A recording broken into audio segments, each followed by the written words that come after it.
Hi, it's Ian. Welcome back to 30 Days of Knife Skills. Today we are working with cauliflower. So with cauliflower, there's only a few different things that I always do with cauliflower, and I'll talk about them. Before I would used to just go in half right here, or maybe flip it over and cut it in half. But I stopped doing that after realizing that it kind of causes a lot of mess. The more you apply knife cutting to the outside, the florets part, the more it sheds, and the more little pieces and crumbs it creates. So to try to avoid that, I started going from the bottom.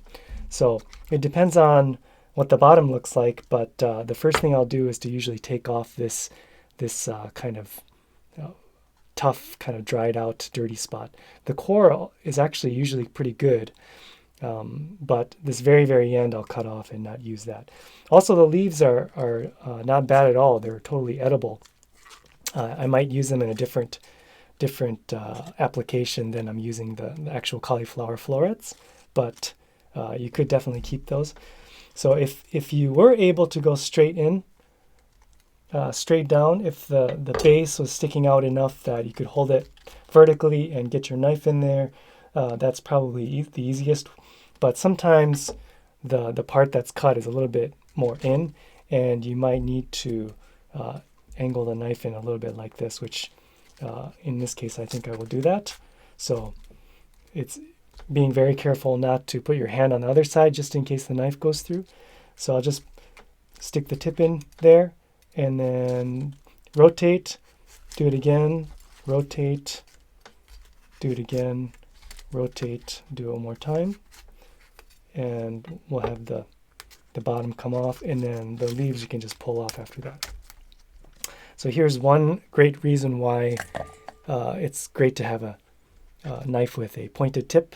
So if you have a nakiri, a vegetable knife, then obviously that would be quite hard. You could actually do that with it'll take a little bit longer, but you could do that with the heel of the knife. But this is one of the reasons, for something like this is one of the reasons why I like to have a pointed tip for my all-purpose regular knife. So from here, you could probably just pull off these large florets. So I might do that.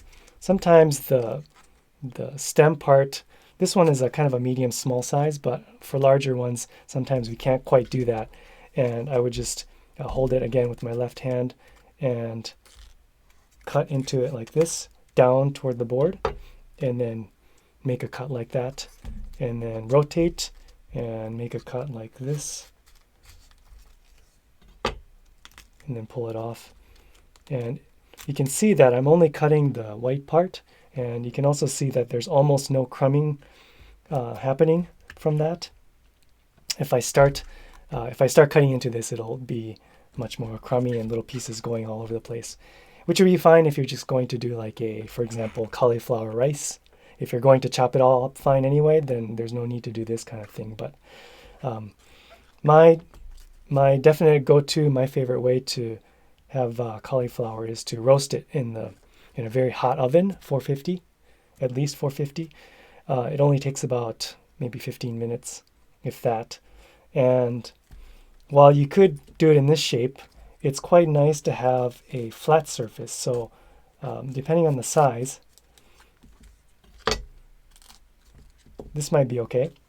Maybe I would do one more cut for this kind of size, but creating this flat surface, and just now I cut in not all the way to the florets, but to about this area, and then I pulled it apart.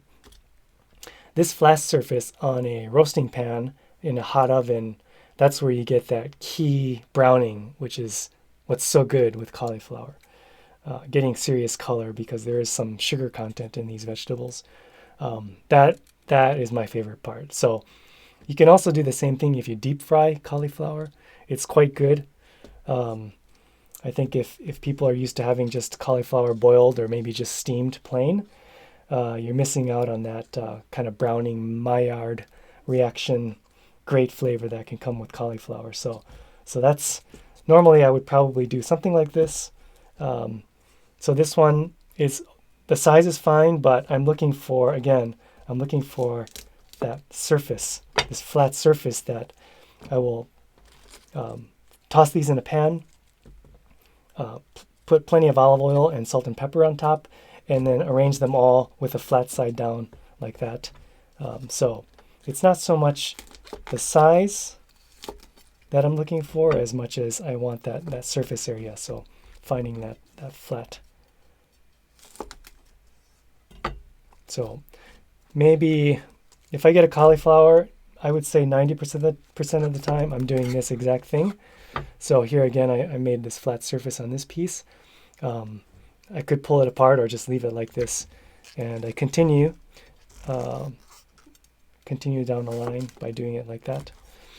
Another method to do the same thing, it's a little bit less time consuming, is to just cut right into it like this. So that's a big, almost like a cauliflower steak. And you have this very, very nice flat surface to work with as well. So that would take a little bit longer to roast, but that would be just fine. And then maybe you would just want to do it again like this way. And then if you wanted to break this in half, I would just take this here and then get these pieces. So it does the same thing. Again, the more you cut into the florets, you can see there's more bits and pieces that are there. So it's yeah, either way is fine. But for me, that's what I'm usually doing, is finding the flat surface and roasting. Once in a while, I might want smaller florets, smaller pieces for maybe like a curry. I think curry powder and cauliflower is like one of the great combinations. So maybe I'll do like a tomato-based kind of a dish with onions and curry powder and cauliflower, and maybe some chickpeas would be really good. In that case, these are a little bit too big. They're not quite bite-sized chunks. So I might go in half again. And if I didn't quite like that, then maybe I would go like this. And this is probably okay for my purposes, but kind of depends on what kind of thing you're making. But I would just kind of keep going until I get the appropriate size. So if it's a longer piece, then maybe I'll take the bottom off. And this too is one of my favorite things. This is quite good on its own, just the stem part.